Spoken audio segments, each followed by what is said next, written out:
Theoretical MCQs हैं, जैसे कि पैरामेट्रिक इक्वेशन सर्कल की, इसका बार बार मैं जिक्र करता हूँ, x square plus y square equal to a square तब होती है अगर सेंटर जीरो। तो बड़ा आसान है, x equal to a cos theta, y equal to, इसको काइंडली करेक्ट कर लीजिएगा, ये x equal to a cos theta है और y equal to a sine theta है, ठीक है जी।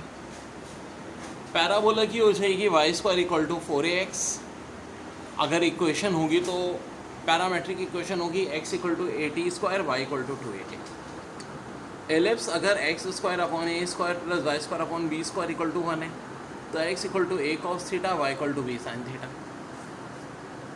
और हाइपरबोला, जी जो किसी से कुछ ना बोला उसका नाम है hyperbola. Hyperbola x square upon a square minus y square upon b square equal to 1, तो x equal to a sec theta y equal to b tan theta.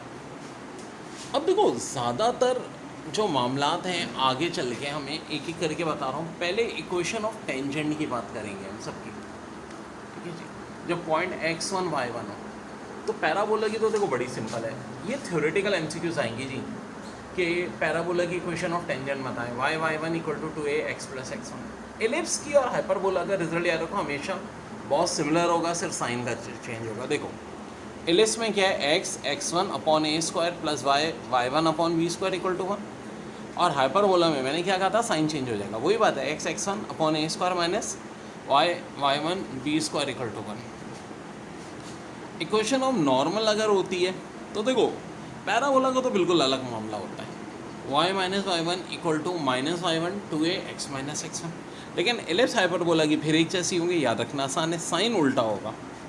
देखो यहाँ क्या है, a square x upon x1 minus b square upon y1, तो यहाँ minus की जगह hyperbola में देखो प्लस हो जाएगा, a square x upon x1 plus b square y upon y1। अब यहाँ देखो a square minus b square है एलिप्स में, तो हाइपरबोला में a square plus b square हो जाएगा। अब एक चीज़ कहलाती है condition, that the line y equal to m x is tangent to the cone. हाँ ये बड़ा इंपॉर्टेंट है। तो पैराबोला के केस में तो y square equal to 4ax equal is c equal to a upon m, लेकिन एलिप्स के केस में जनाब और हाइपरबोला के केस में फिर देखो बहुत सेम रिजल्ट है। एलिप्स के केस में क्या होता है, सी बराबर होता है plus minus square root a square m square plus b square, और हाइपरबोला में देखो फिर साइन का फर्क है, a square m square minus b square.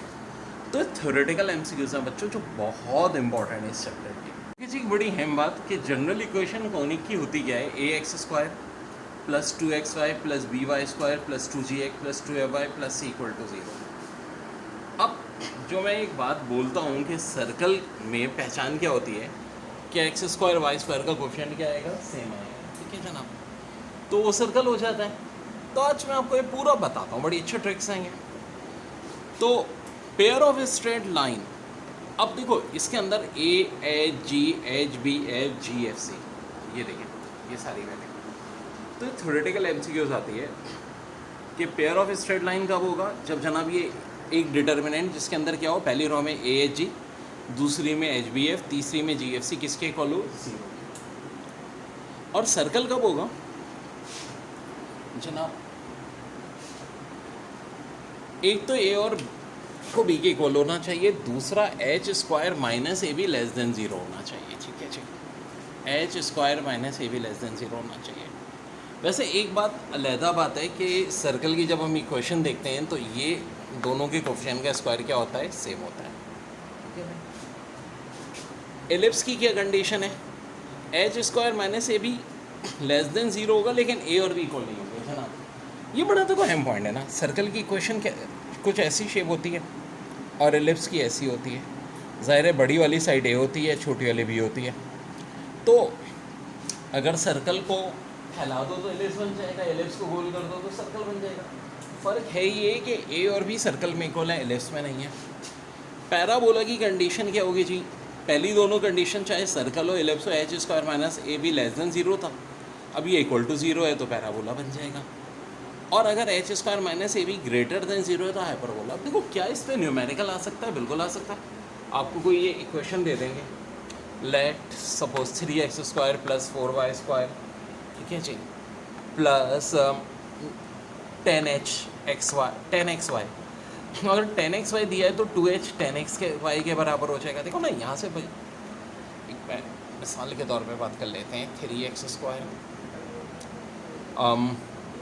Plus 6xy plus 3y²।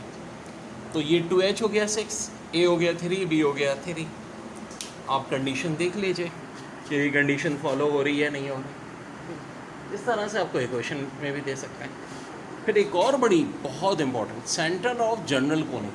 कोई भी कोनिक हो उसका सेंटर हमेशा किसके बराबर होता है, इसके जी, HF minus b g upon AH minus H² GH minus AF upon AB minus H²। Very very important concept बच्चों।